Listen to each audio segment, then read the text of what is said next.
Each year, Microsoft Research hosts hundreds of influential speakers from around the world, including leading scientists, renowned experts in technology, book authors, and leading academics, and makes videos of these lectures freely available.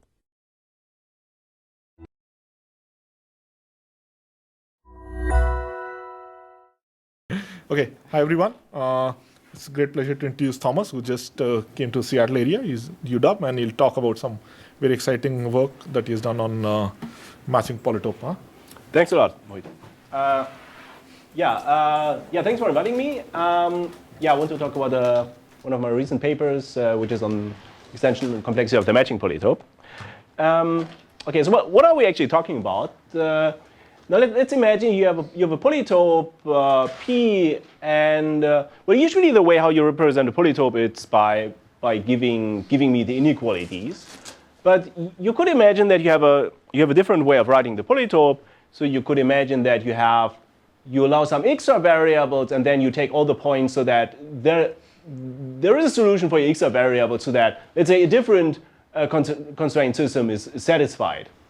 And what this geometrically means is that you have a higher polytope Q, which essentially is the solution to that second system, so that if you project it down on the x variables, that gives your original polytope P.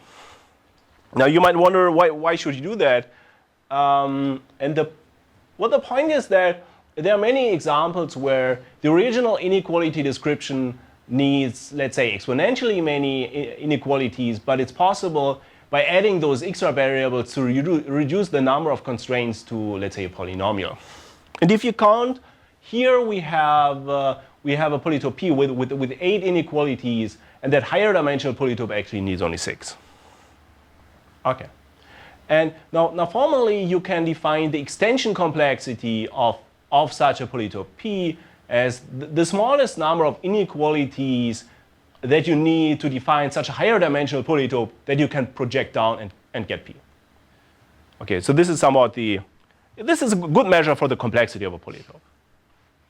And there are tons of examples where the extension complexity of a polytope is bounded by polynomial, even though the number of inequalities of the original polytope is actually exponentially large. So for example, this works for the spanning tree polytope or the pair multihedron. In this talk, we are going to care about the other direction. So for which polytopes can you show that the polytopes are really hard in the sense that there's no way to significantly reduce the number of inequalities? There also has been some work.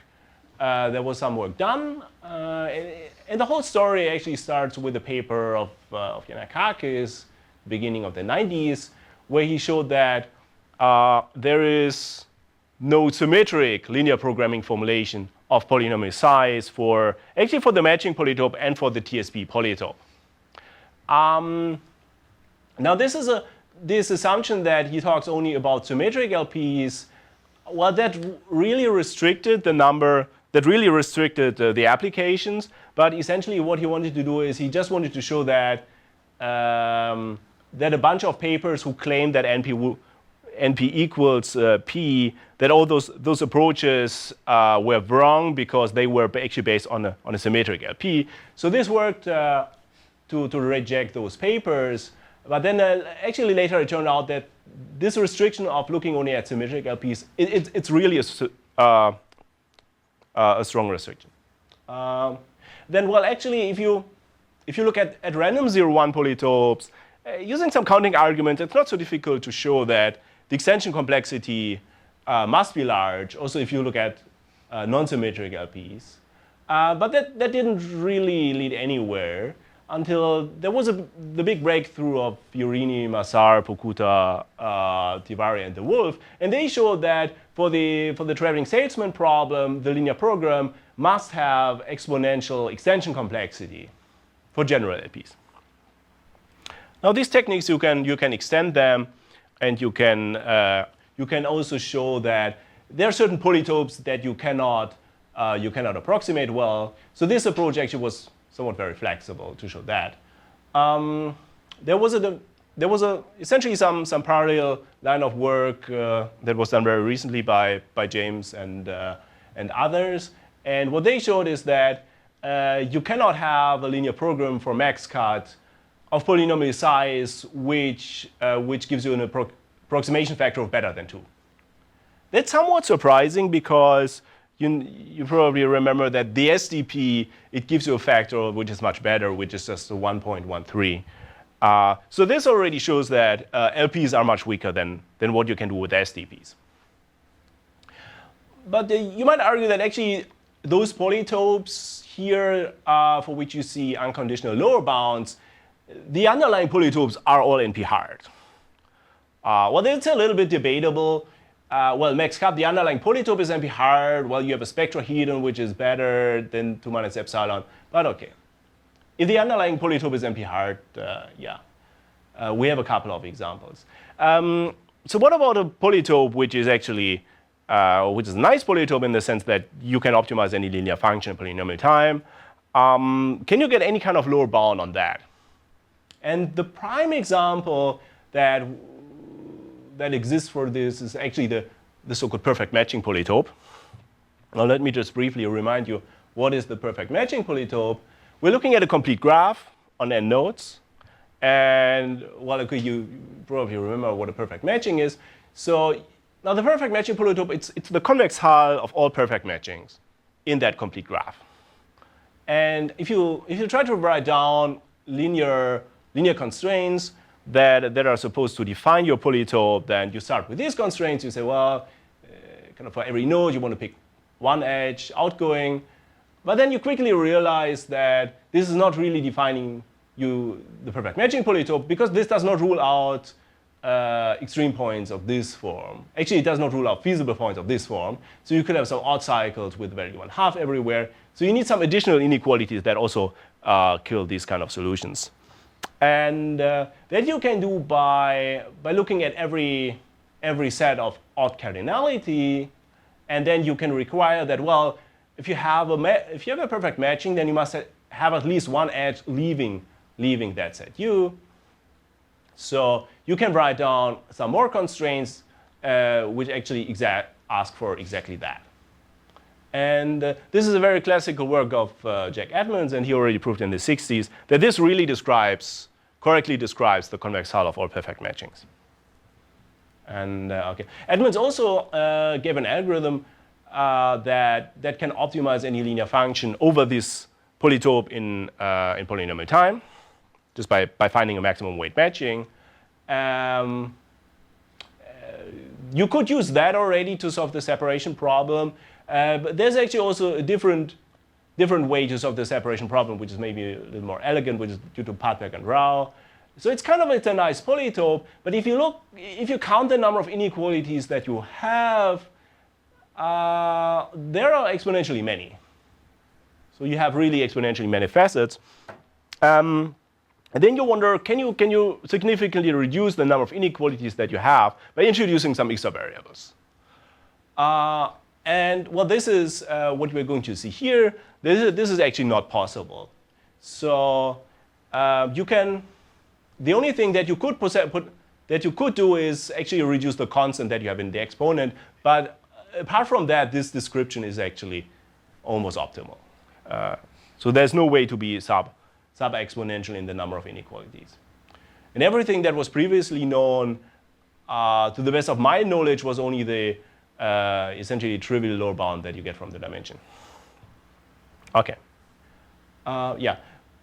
Before I go into details and show you how to prove that, let's talk a little bit about the theory for extended formulations.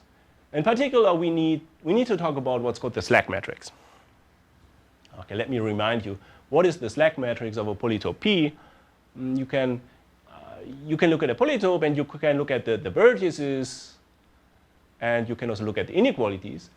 And now the slack matrix, it's a huge matrix, essentially an exponential size matrix, so that you have a row for every facet, and you have a column for every vertex.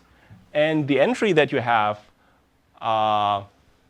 for a vertex and a facet, it's the distance, it's essentially the distance that the vertex has with respect to the facet. So it's the slack that the vertex has with respect to the facet. Okay. Now we need one more definition, which is the so-called non-negative rank of a matrix. That's the smallest number of columns of a matrix U and rows of a matrix V, so that you can find non-negative matrices, so that you can factor your original matrix S. And if you would drop this non-negativity condition, then you would recover the usual rank that you know from linear algebra. Okay, so this quantity is always at least the usual rank. Why is this non-negative rank? Why is this interesting? Because of the theorem of Yannakakis from his classical paper, where he showed that you take any polytope, you take any slack matrix, and then actually the extension complexity of the polytope, it equals the non-negative rank of the slack matrix. And this is a very nice, elegant relation. In particular, this is very helpful for proving lower bounds, because instead of arguing on some kind of higher dimensional polytope where actually you don't know the polytope, you need to argue only about one slack matrix, and you really know the slack matrix. So you have to argue only about one object, which makes things much easier. If we have 2 minutes, I can actually just briefly outline the proof of it, if you like. Okay. So one direction, this is kind of easy. So let's imagine you do have a non-negative factorization of the slack matrix. Then what is the extended formulation? Well, you can just write your original polytope as all x, so that there is a non-negative y, so that you take the original inequality system, and then you add the left side matrix plus that non-negative y. That should equal the right-hand side.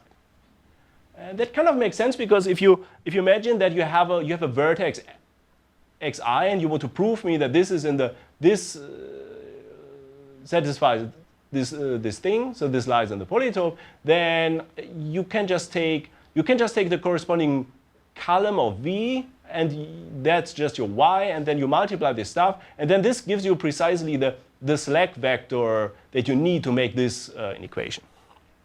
Okay. The other direction uses duality, and how this works is the following. Let's imagine that this is your polytope, and suppose you do have a higher dimensional polytope Q that projects on P. Let's say with this description. And now I claim that you can also find a factorization where the size of the factorization is the number of inequalities that you need to describe Q.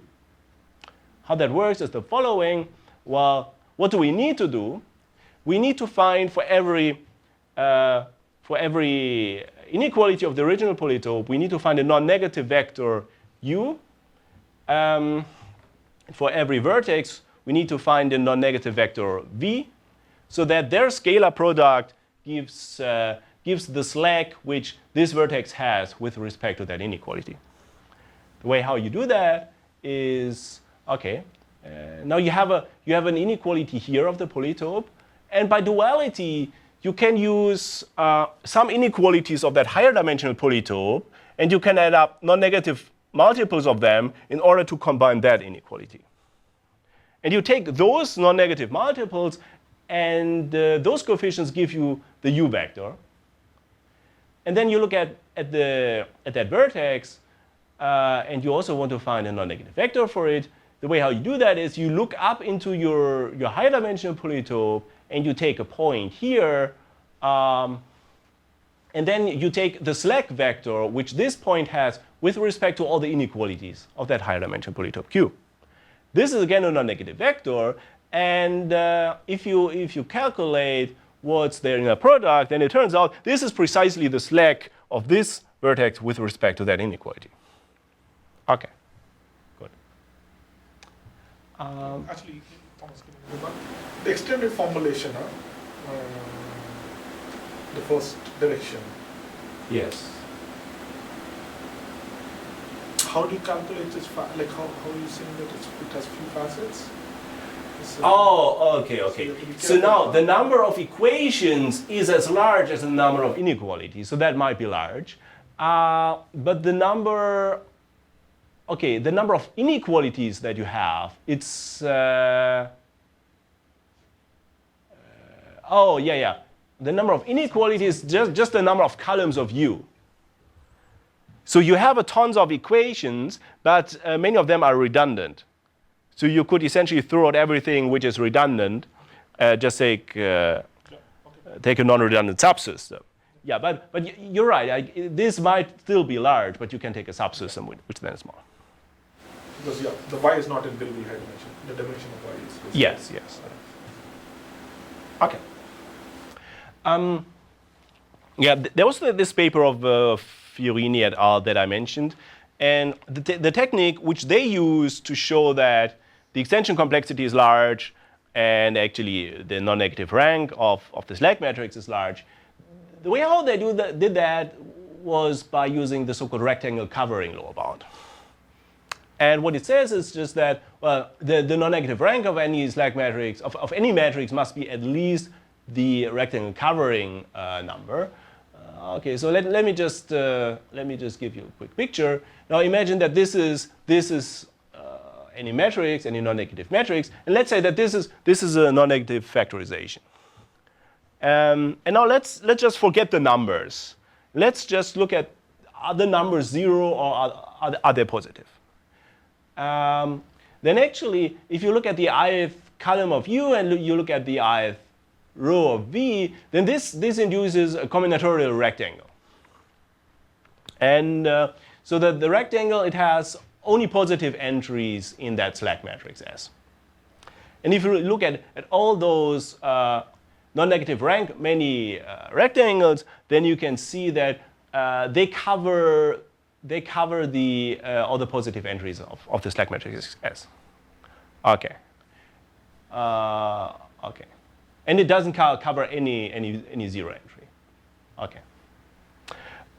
So the natural question is, if you want to show a lower bound for the perfect matching polytope, we could try to apply this rectangle covering lower bound. So let's try that. Well, it actually will turn out that this doesn't work. But let's see why it doesn't work. Okay, now imagine that this is a slack matrix, and let's say this is the slack matrix of the perfect matching polytope. Okay, the perfect matching polytope, it has a bunch of different constraints. There are the degree constraints, the non-negativity constraints, and there are these odd-hole inequalities. But only the odd-hole inequalities, there are exponentially many of them. The others are only polynomially many. So actually, we only need to care about that part of the slack matrix which comes from the odd-hole inequalities. Let me remind you that we have entries of the following form. So this the slack matrix, and then we have for every odd cut U and for every matching, perfect matching M, we have an entry which is of the form the number of edges which they have in common -1. Because this is the slack. Okay. And I claim that we can cover the positive entries in that partial slack matrix with only n to the 4 many rectangles.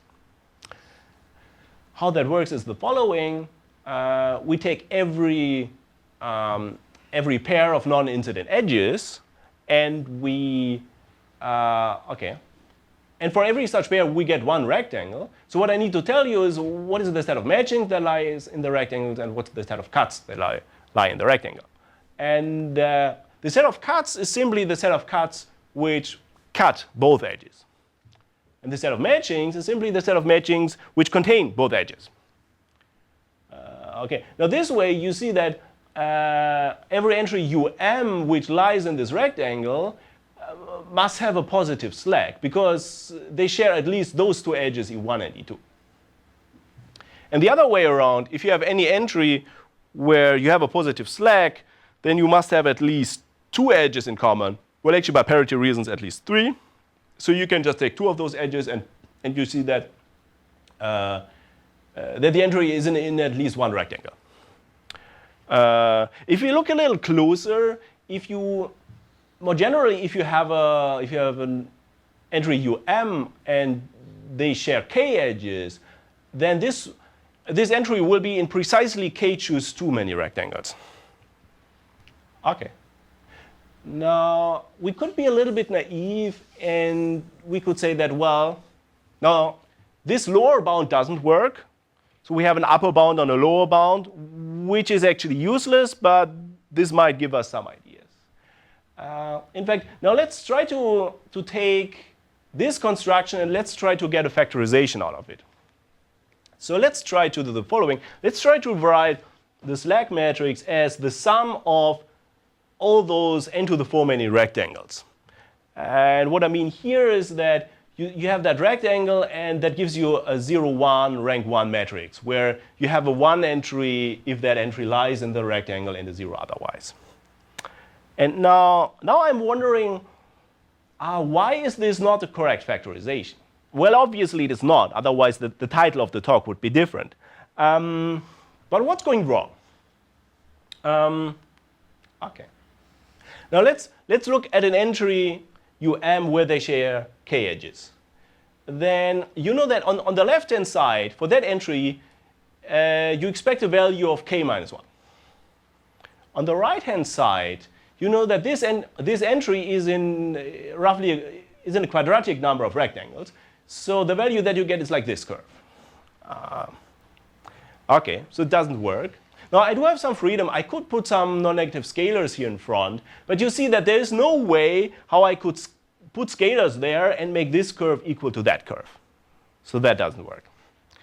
I have a request. Sorry, I was. Can you say that argument again? Because there's only a few people in the room, and I wasn't listening. I mean, I was trying to figure out okay. That's an excuse. I'm just going 20% slower than you. So if you could say that argument again, then I'll be in good shape.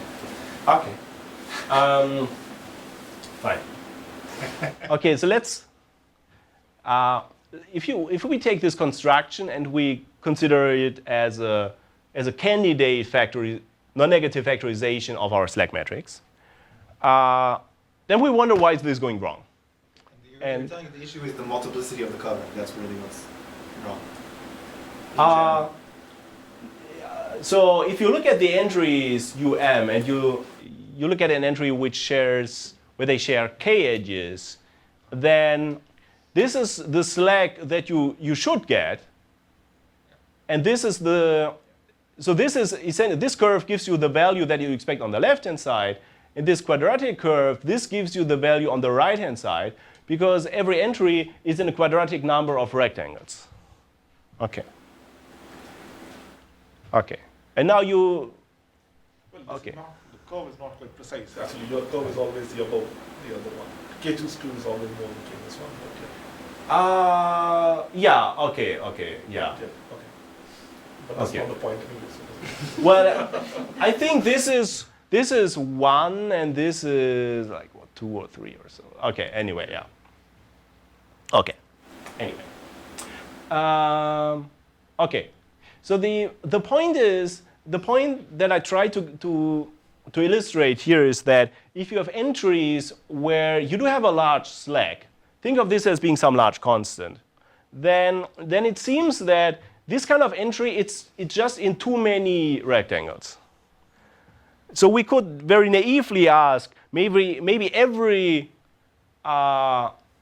covering of the slack matrix with only, let's say, with polynomially many rectangles, maybe every such covering kind of covers the entries that have a large slack too many times.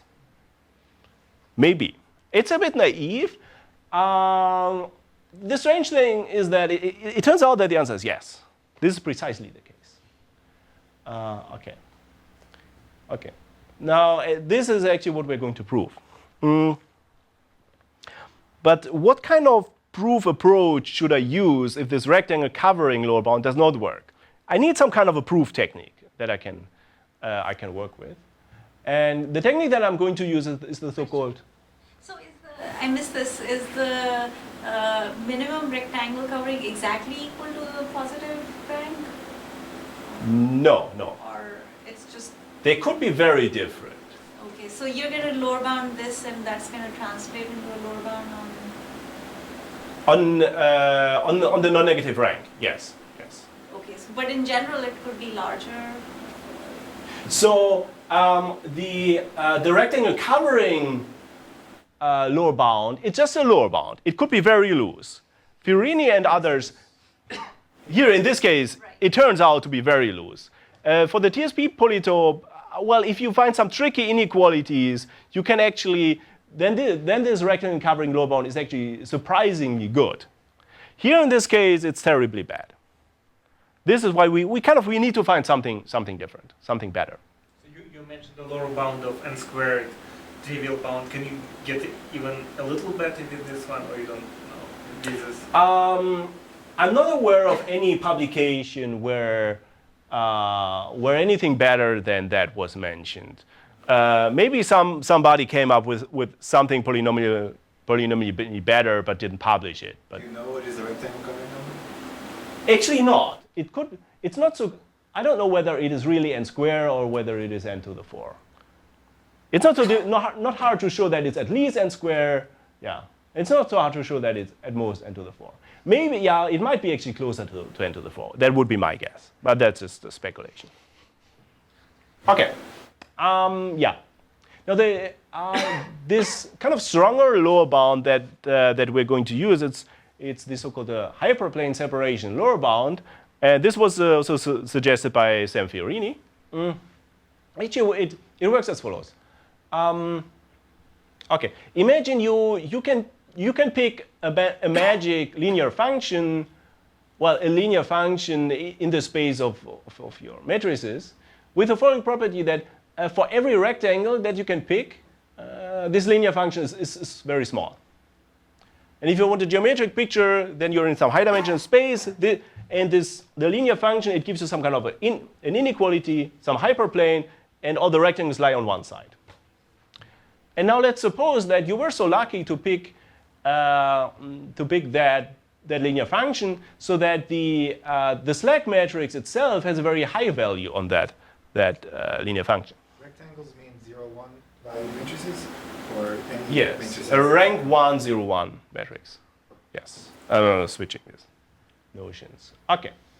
Now then the claim is that then the rectangle, then the non-negative rank of the slack matrix it's essentially lower bounded by the ratio of both values of that linear function w. So the biggest entry in the slack matrix, in our case, it's at most n, so it's not a value that we need to care much about. Now what's the intuition? Imagine your slack matrix would be the sum of rectangles, would be the sum of rank 1, 0, 1 matrices. Then what this claim says is that, look, you have a linear function and it's small on every of those rectangles, but it's very large on the slack matrix. Then you obviously you had to use a lot of rectangles. But now the slack matrix is not necessarily the sum of rectangles, but you can imagine that the slack matrix, it's the sum of rank 1 matrices where all the entries are between 0 and 1. So we would only lose a factor of n to go to that view. And then it actually turns out that if you look at the convex hull of the rectangles, this is precisely the set of rank 1 matrices with entries between 0 and 1. I think this is also called the Bell polytope. I think in quantum physics this appears also. Okay. Yeah. So we have this linear function, and all those rank 1 matrices with entries between 0 and 1, they have a very small value, and then the slack matrix has a very large value, and then that just means that you had to use a lot of these rank 1 matrices. You're saying basically you can assume the rectangles to have very few, the coefficient to be small. Yes, because you add up that matrix that you have with some other non-negative matrices. You add it up, and then you know that the thing that you get, the slack matrix, it doesn't have too large entries. So then obviously each of the summand was not too large either. Okay, good. So the tricky question is, how do you come up with this magic linear function? Okay. And yeah, now let's try to apply this rectangle covering lower bound to the matching case. And Okay, let me introduce a little bit of notation. Let's say QL, this is the set of entries with an odd cut U and a perfect matching M so that they share L edges. And now this is going to be my magic linear function where for an entry which has slack 0, I put a minus infinity. Can you tell us how to recover the rectangle covering lower bound from this formulation? Yes. For every entry where you have a 0 slack, you would put a minus infinity, which essentially means that you only need to look at rectangles where you're not containing any slack 0 entry. And then you would put something positive on the others. In fact, the Fiorini bound you can really see in this framework. So essentially, they have a measure and they distribute it on a particular set of entries where the slack is positive. I think where the slack is 1 actually. Okay. Suppose I just put minus infinity and 1 or something like that. Yeah. That is. Then you would get the rectangle covering bound. More or less, modulo some small effect. I think, yeah. Okay. This is essentially what you would do for the rectangle covering lower bound. You would take, let's say, you take a measure, you look at all the entries. This is the smallest positive slack due to parity reasons. And you take a measure and you take a measure of 1 and you distribute that uniformly over all those entries. Okay, this is essentially the rectangle covering lower bound. Okay, well, we have one row left, and we know that the rectangle covering lower bound does not work. So we should put something here, and that's what we're going to put. So we look at some large constant k. In fact, 501 works. And then also we distribute the measure uniformly on all those entries. It's just that we scale it a little bit down. And the important thing is that we put the negative number there. It's negative. Now imagine what would you do here? Imagine you want to find a rectangle which maximizes this inner product, this Frobenius product. How would you do that? You would like to collect as many of those entries where you have a small slack. But you would be completely forbidden to take any entry where you have slack 0. And you also should try to avoid to contain too many entries where you have a large slack. We will see that you cannot come very far with that. Okay. Now, first of all, let's start with the easy things first. If you look at the inner product of that linear function with the slack matrix, you get a nice constant value, because the slack matrix has a 0 entry for this that gives us 0. Then we get, well, this is a measure, so we get 1, but all the entries have slack 2, so this is multiplied with 2. And so here we put a measure again, and the slack that we get is actually k minus 1. And that k minus 1 cancels out with this k minus 1, so we essentially have a minus 1 here. And some constant is left. Okay. The crucial thing is that we can prove that for every rectangle, the inner product with any rectangle is exponentially small. And then the inner product with the slack matrix is a constant. The inner product with any rectangle is exponentially small. And then the hyperplane separation lower bound then gives us an exponential lower bound. And this is precisely the lower bound that I claimed. Can we think one more time about what it is? A rectangle is a set of cuts and a set of perfect matchings.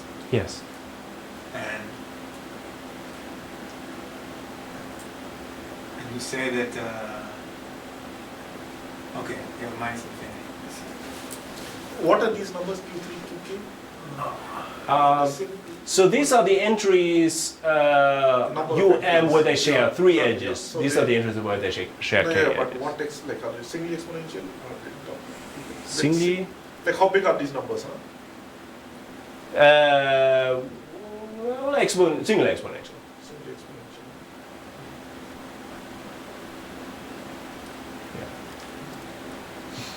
Okay. Shall we go on? Okay. Yeah, a little bit more notation. Can we go back? Can we get the intuition for why it should hold? So, Yeah. Okay, the intuition is that now if you look at the construction that we had, these example rectangles, there you contained actually entries that had a large slack.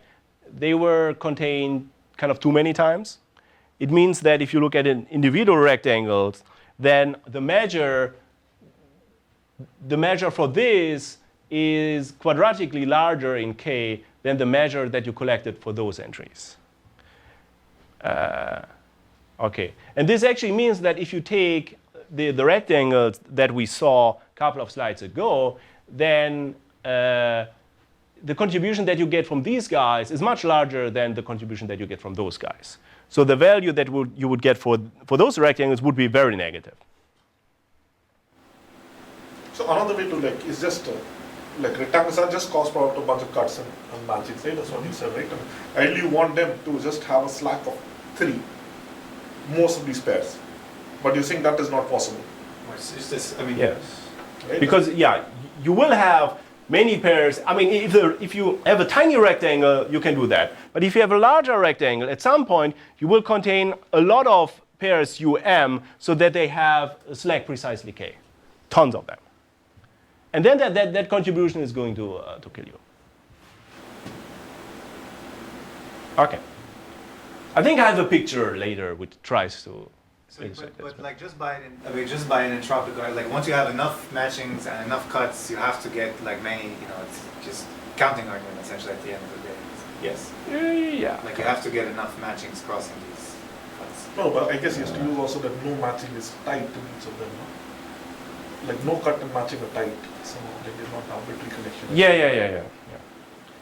You also need to use later that the rectangle that you're looking at doesn't contain any entry with like 0. That's important. It also would be wrong otherwise. Okay. Okay. So I tried to introduce this the measure mu L, which is essentially this is just the uniform measure that we had on those entries QL. So this is just it's the fraction of entries UM where they share L edges, and it's the fraction that I have in my rectangle R. Let's say R is my rectangle that I'm talking about for the rest of this talk. And actually, the technical lemma, which takes, let's say, 10 pages to prove, is this one. This is the key technical lemma. And this is essentially what I already said, just written a little differently.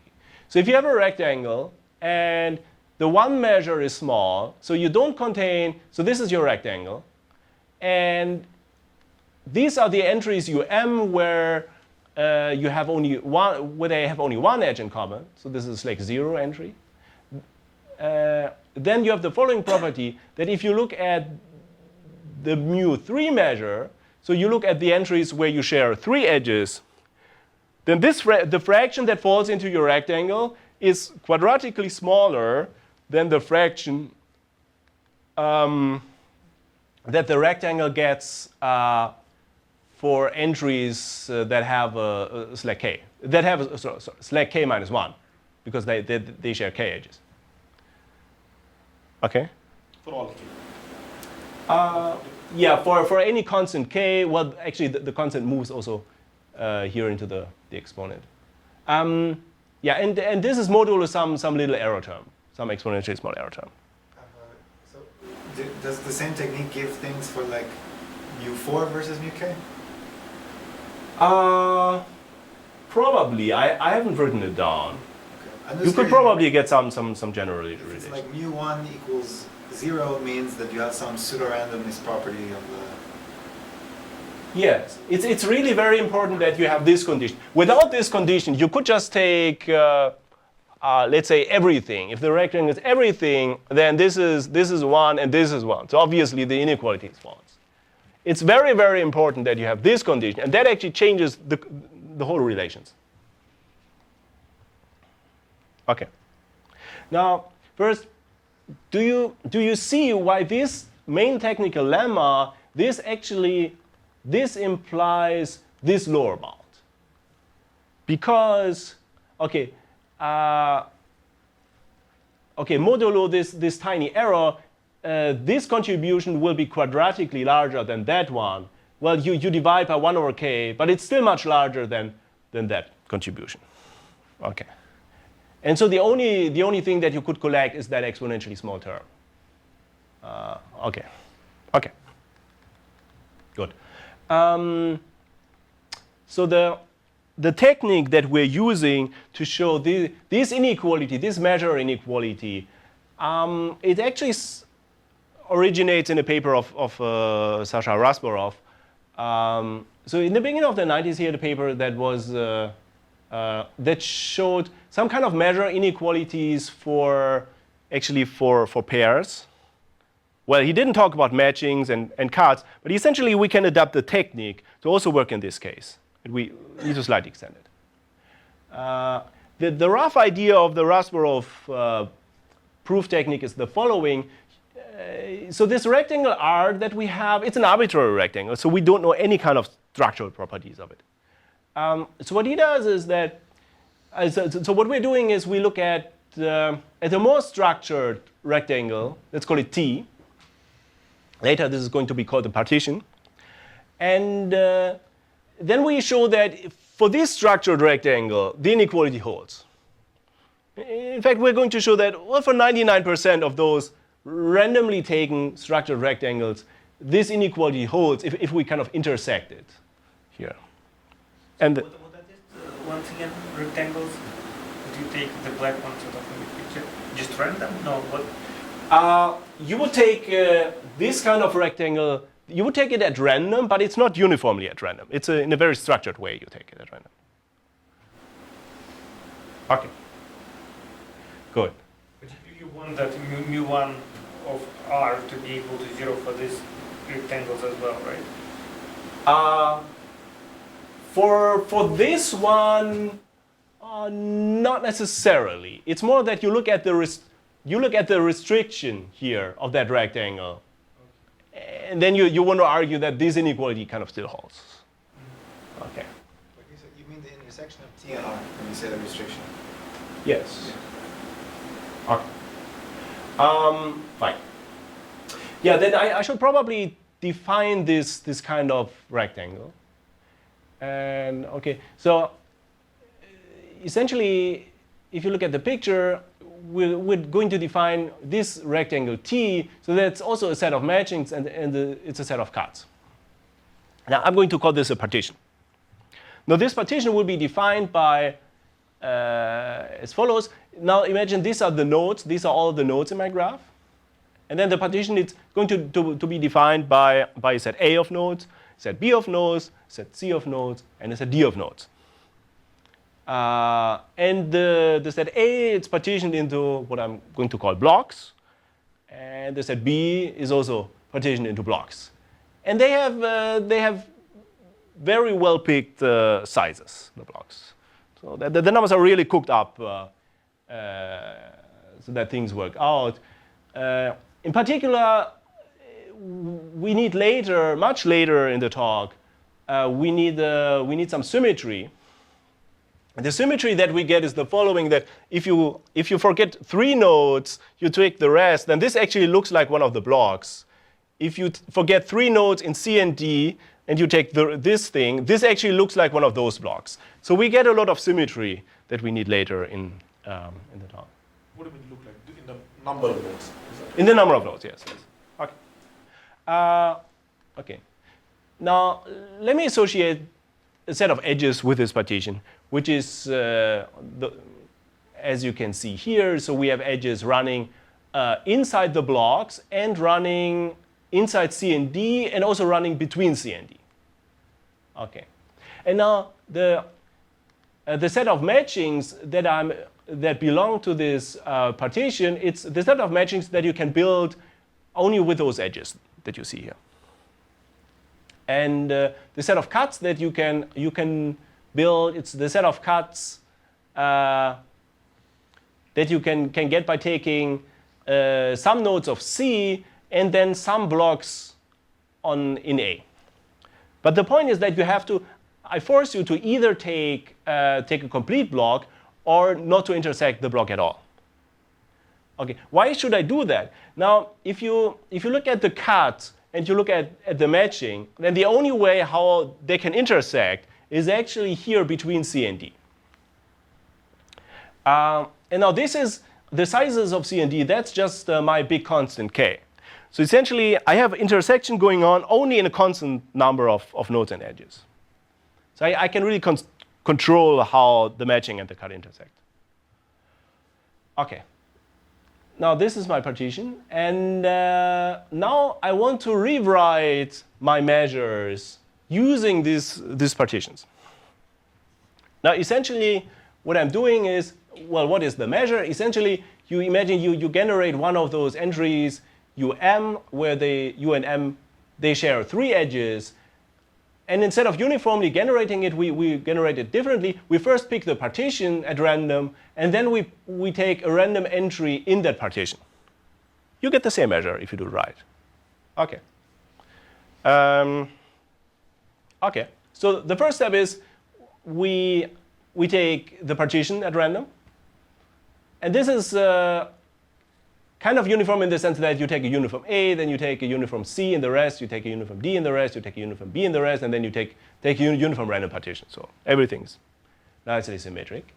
And okay, now once you are in this partition, you do the following. You take 3 edges between C and D. You call them H. And then you take a matching.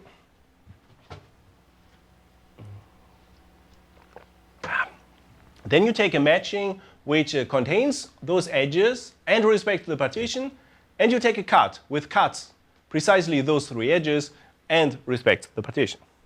What I know is that the cut and the matching, they're going to intersect precisely in those 3 edges that I selected. Okay. The good thing is that once I have picked the partition and once I have picked the 3 edges, the choice of picking the matching and the choice of picking the cut are independent. Because I know that they cannot intersect anywhere else. Okay. In fact, it means that this probability that I care about, I can separate it because they are independent. Okay. So we can play the same game for the measure mu k. Again, we pick a random partition. Now we pick k edges running between C and D. So it's essentially we pick a perfect bipartite matching between C and D. And then we pick a random matching containing all those edges, and we pick a random cut cutting all those edges. Okay. This is not trivial fact, right? It requires some proof, or is it trivial? Or just by symmetry, or it's by symmetry. I mean, if you, yeah. Now, I think it's pretty clear that every pair UM which shares precisely k edges must have the same probability of appearing here. Okay. Good. Okay. Now for the next, let's say, 5 minutes, let's forget everything that I told you about cuts and matchings, and let's talk a little bit. For James, okay, you don't need to do anything. You can just, okay. Okay, and let's talk a little bit about the behavior of large sets. Okay, now imagine you have a set of vectors, capital X, and the entries of the vector, they are between, let's say, 1 and q, and imagine q is some constant that we don't care much about. And okay, now let's look at a little random experiment. Let's say I take one vector at random from that big set of vectors, x. And Now, I'm looking at one of the coordinates of the vector, and now I observe the random experiment. I look, how is the ith coordinate behaving?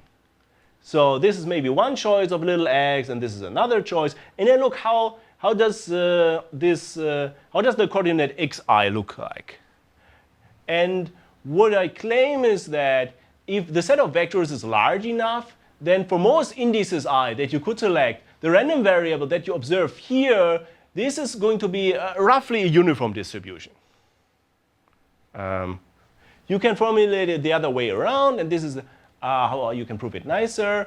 It's if you have, let's say, if you have a linear number of coordinates where that coordinate is biased in the sense that the distribution that you see there, it's a little bit away from the uniform distribution. It doesn't really matter whether you look at the statistical difference or the maximum difference in probability. Just a little bit away from the uniform distribution. Then you can prove that the density of that set of vectors that you had in that whole set q to the n, that's actually exponentially small. This is already essentially some standard arguments that appeared already in the Rasvarov proof. Okay, let me just give you the quick proof of this fact. Okay, essentially you get the result by counting the entropy. You count the entropy of that little random variable x.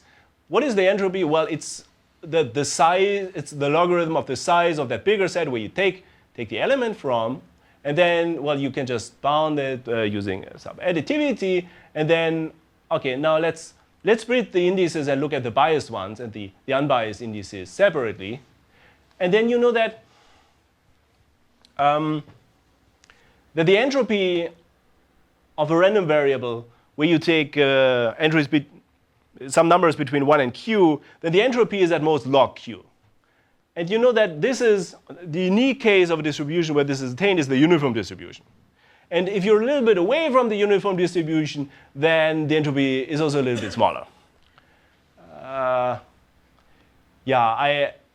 guess I can probably more skip the picture for q equals 2.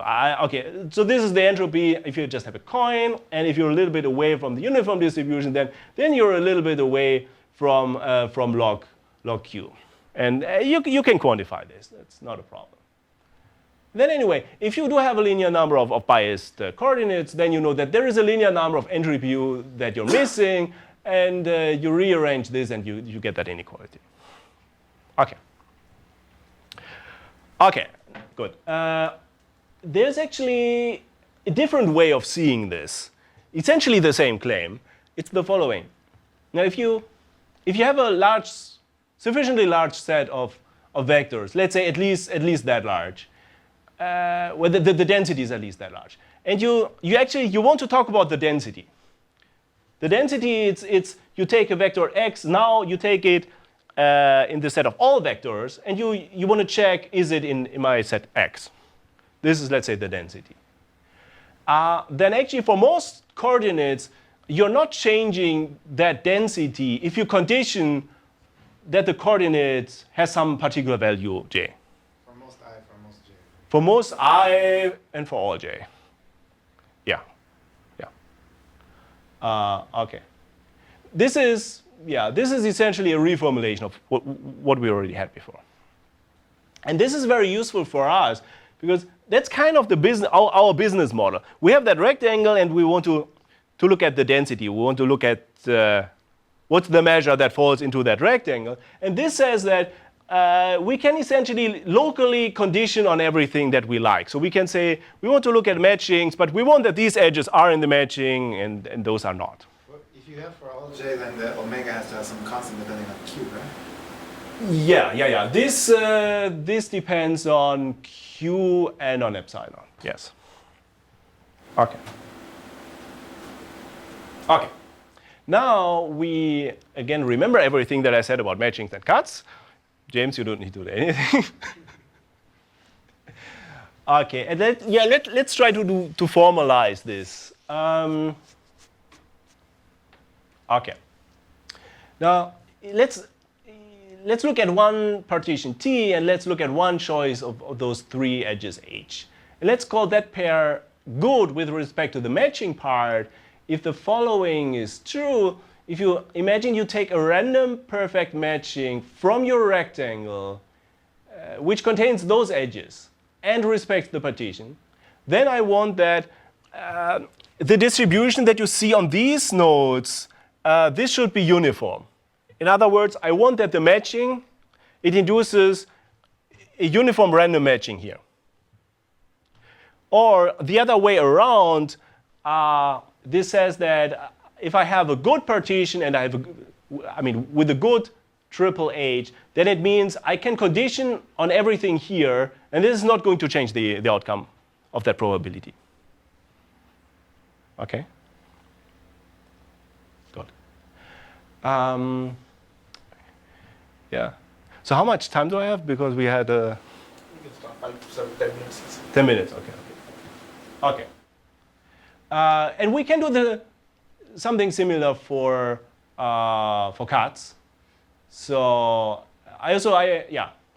again, I want to call a pair T of a partition and the age of 3 edges. I want to call it good with respect to the cuts. If essentially I have the same number of cuts containing those 3 edges, and I have the same number of cuts containing like everything. Okay. Good. Now, why is this useful? Okay.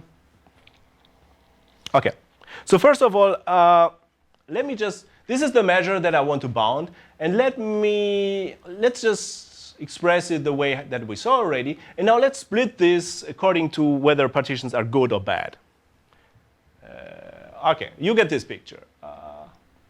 So this is okay. So we split the measure. This is the good part, and then you can be bad either because the matching part went wrong or the cut part went bad. And actually, what we're going to do is we're going to bound each of those quantities separately. Now, in particular, this is probably the most interesting case. This is kind of the generic case where you have a good partition with a good triple of edges H. And in this case, we see surprisingly that this measure, the 3 measure, is quadratically smaller than the K measure. And probably this is probably the surprising part. The rest is a little technical, probably not super surprising. Okay. So I'll try to describe in the next maybe 5 minutes why we come up with this bound. And I think this is the key reason why the matching polytope doesn't have a small LP. And the rest are some technicalities that you need to work out. Okay. Now, okay. So I want to show that this is a quadratic factor smaller than this. And I want to compare this essentially for every partition. Okay. Now, let's say we fix a partition T. And let's say we fix K edges F. And now we compare the contribution that you had to one measure with the contribution that we have to the second measure. And then we will see this divergence. Okay, now what's the contribution to the K measure? That's the probability that, look, this random cut is my rectangle times the probability that this random matching is in my rectangle. Okay, that's easy. Now I want to compare this essentially to the contribution for the 3 measure. And okay, I do that as follows. I have these K edges, and I take 3 of them at random. And these are my edges H. And then, then you take a random cut cutting those edges, and then you take a random matching containing those edges. Okay. The point is that if the partition and that triple H, if they are good, then it actually doesn't matter what I'm conditioning on.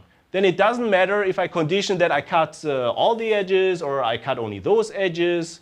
So this probability, it doesn't actually change if I condition on something else. Okay. Okay.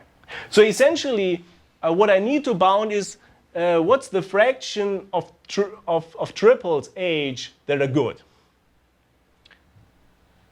And I claim that for every partition T and every set of k edges F, this is actually quadratically small. So the point is that you cannot have this kind of nice pseudo-random behavior for all triples, only for a very small fraction. And the reason is the following. I claim that H and H stars, so two set of triples, they can only be good if they share at least two edges. Okay. I mean, if you imagine the beginning, if you remember at the beginning of the talk, we had this construction of rectangles, and the way how we did it, we took two edges, and then we took all the cuts, cutting those, and we take all the matchings containing those two edges. And this essentially says that, look, this is the only way how you can get a decent rectangle. Okay. Now, let's say we have a triple H and a triple H star, and they're both good. Good means that you have some nice pseudo-random behavior in the rest. Okay. Now, we know that those three edges, they are good. It means that whatever I condition here on, whatever kind of matching I condition on here, that's fine. I'm not going to change the outcome. In particular, I know that there is some kind of a matching in my rectangle where I connect two nodes that are in the other triple. Okay. But also that other triple is good.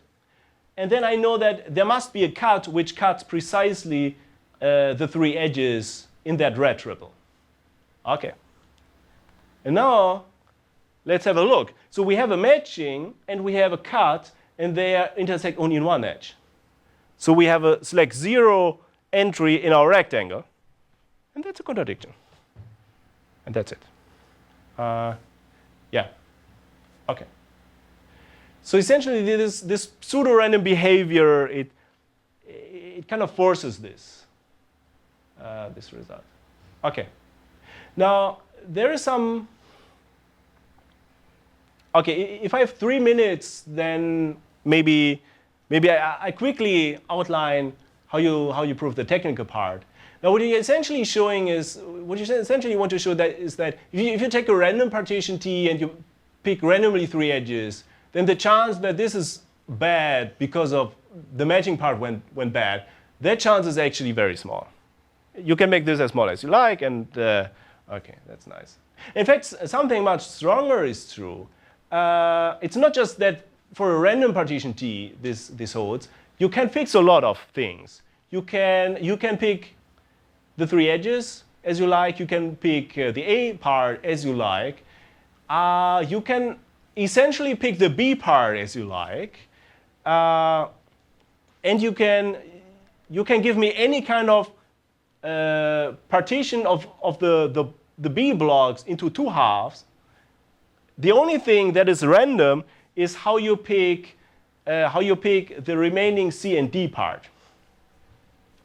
In fact, let's imagine we take we fix this arbitrarily, and then we pick one of those guys at random, and then we split this, and that's the remaining C and D part. Okay. Now what I'm claiming is that you can fix everything until this point, and now with a good probability, still the remaining outcome in T and H is going to be good with a good chance. The reason is, now imagine you have all the matchings that you can form with those edges, and you have exponentially many of those in the rectangle, and then essentially they must behave almost uniformly randomly in each of those blocks. And if you now pick one at random, then you will see an almost uniform behavior there. And that's it. Yeah. Okay. Now finally, I believe that we have a very good understanding now how strong linear programs are, but I think we have very, very little understanding how strong SDPs are. And I think the next step would be to try to generalize any of those bounds to semi-definite programs. But that seems to be quite a hard problem. So yeah. But that's a very nice problem for the future. Thank you. So are you conjecturing for matching there is no small SDP? Yeah, why not? So what breaks if you wanted to prove something like this for HTTP? Everything, or actually something can be. So if you want to prove some lower bounds for HTTP? Actually, we're already stuck at the very beginning. We are stuck at the very, very beginning.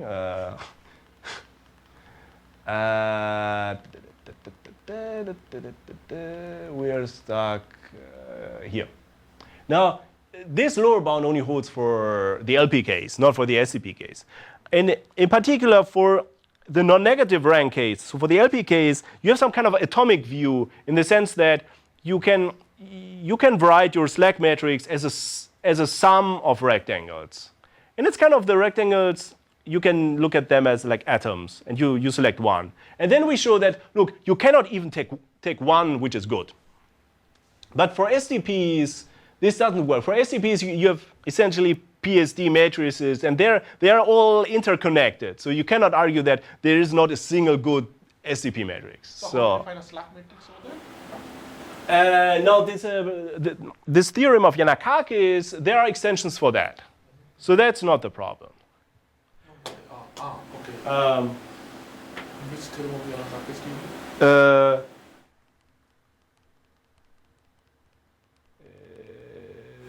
This one. This essentially works for STPs as well.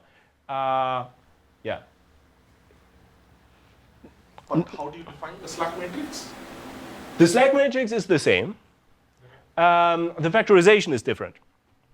Now, here this says you look at the inner product of two non-negative vectors. And for the for the STP case, you have two PSD matrices, and then you have the Frobenius product. Yeah. What you restrict is the dimension. Yeah.